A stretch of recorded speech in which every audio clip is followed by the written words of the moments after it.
This is the kind of stuff you don't see on those big YouTube channels. When's the last time Cletus scammed Amazon out of $17? Because we need that $17. So today I'm going to try to fix my trunk latch. And I think it might have happened because I haul pole saws around like this. And I'll just leave the trunk open and drive, you know, if I'm not going far. Or we'll close the trunk and just leave it like resting on the pole saw. And then I got in the other day and it's not working. And it says that there's a door open. That's how I knew. So when I press the button to pop the trunk latch, you can still hear stuff doing things, but nothing's happening. So you don't have to take all the screws out. You can just take the top ones out and see what's going on here. So our cable and stuff, the arm's connected, and this little piece right here seems to be loose.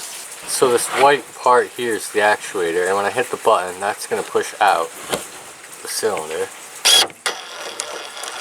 So our actuator is good, we know that. Our problem's in the latch here, so we'll get our 10mm and try to take that off. So when you get the bolts off of the latch, there's going to be the wire, so you just pry those two ears off. And then I think this black part is going to split apart, the plastic there, and you leave it connected here. And then you'll have to rotate that metal wire to get that out. So you pop this case off, and this little clip will come out. It's no big deal, that just slides in the top there. But what really happened is this part broke off of this part. We're gonna have to order a new one. That little spring is supposed to connect to the hole on this piece, and it's just such thin plastic, there's no way to fix it because this is riveted together. So I think I'm really good at shopping for parts, and I usually get a lot of stuff at Rock Auto. But on Rock Auto, this is $49 for the Dorman one, $28 for the Chinese one, I'm guessing. So where else did I look it up? I think I looked at Napa. $66 at Napa. And there's some stuff that you can go ahead and just take the chance on the Chinese stuff. It can't be any worse than the cheap plastic one that was made in Mexico to begin with. Solid metal board, door latch motor. That's not a motor, that's a door latch, but okay. Solid plastic housing.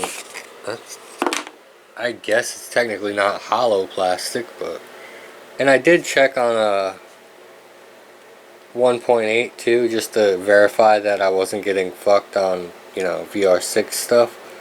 So you want to make sure that it's the same price and they're not trying to upcharge you. So $28 and $49 for the trunk latch, because we know it's the same thing for a trunk latch on a 4-cylinder, but you never know. VR6 tax. So I don't even think I'm going to put the latch back in it because it's not staying latched. So let's see. I got a good deal on these ratchet straps. $10 was $49. So we'll go in from the back, and then we should be able to strap it up there. Ain't that right, Scooby-Doo? So if you have this problem, this is how you can fix it and keep your trunk closed. So we have it strapped to our little hooks here. So China got us again. My new trunk latch came today, and I was just getting ready to install it. And I was looking up here, trying to remember where that little cable hooks into, because the new trunk latch doesn't have a spot to hook it in. Here's where it hooks in on the old one. So what that cable does is when I move the emergency release, so we're not going to be able to get out of our trunk in an emergency from the inside.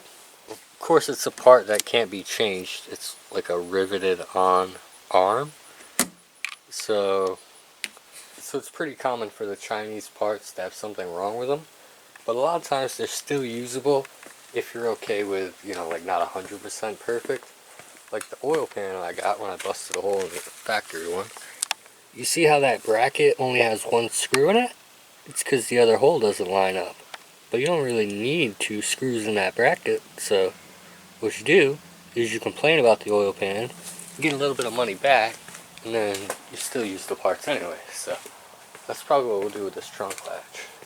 So I was struggling here trying to hold this, and I forgot to just put something in there to press down on it. Hey, date stamp, 06 February 2003. So before I put all the screws back in this, we should be able to test it.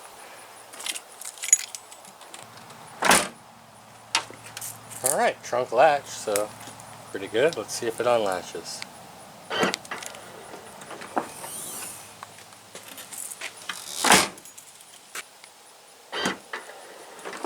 Pretty good. I don't really have any complaints there. So because this little plastic piece won't stay clipped closed, I think what I'm going to do is put the factory German one back on. It'll only take a second to unscrew this. It just pops right off. And you don't even really have to unscrew it.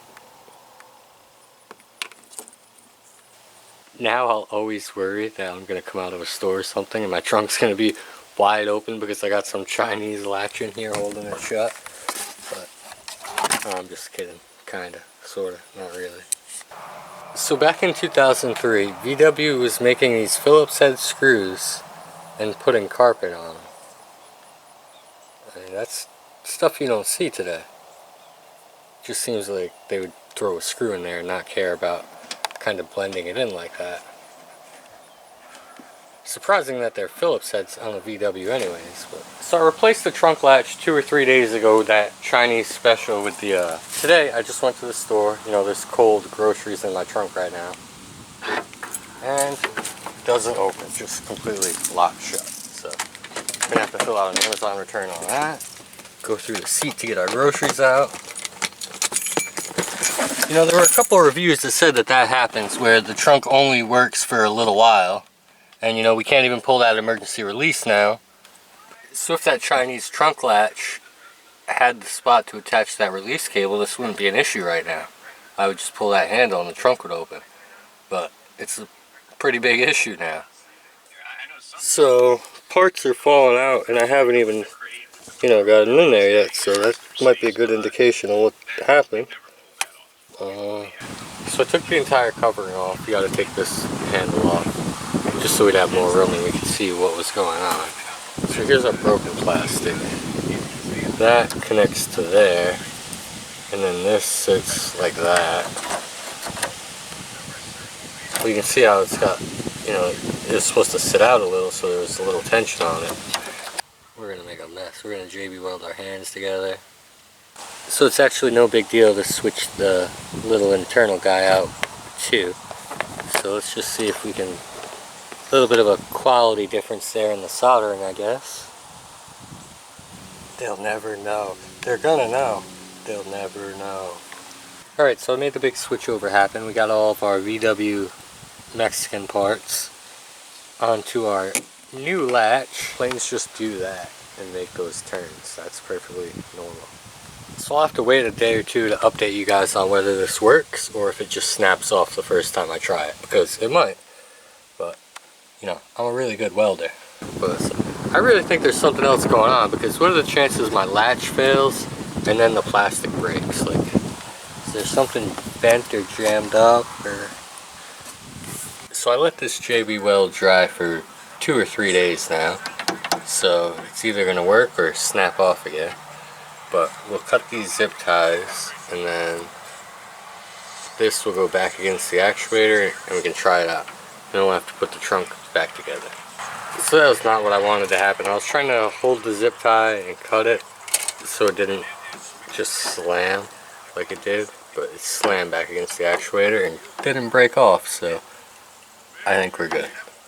It would have broke right then if it was going to break. It's never going to slam that hard again.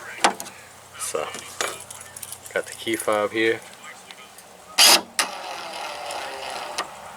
Perfect. We just have to connect. Oh no, oh no. Under attack. Ew, I hate ladybugs.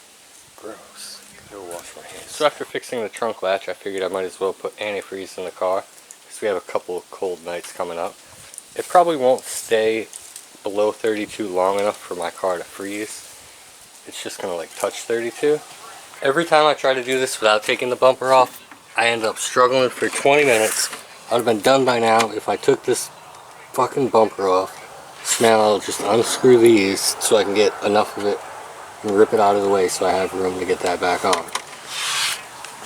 So all I had to do is drop that piece down and then, you know, I'm done in 2 minutes. But I struggled for a good 10 minutes trying to get the clamps and all the different pliers on there to put it back on. Couldn't do it. But that's why I don't have the skid plate on, because I just get sick of taking it on and off every time I have to find a coolant leak or something. And, you know, I have a brand new tire for the back, but I'm still kind of depressed about not being able to get an alignment. You know, I redid the whole suspension, control arms, tie rods, everything. And then, you know, if you follow my channel, you saw what happened at the alignment shop, where you bring it for an alignment not leaking and somehow it explodes on the alignment machine. So, I don't know.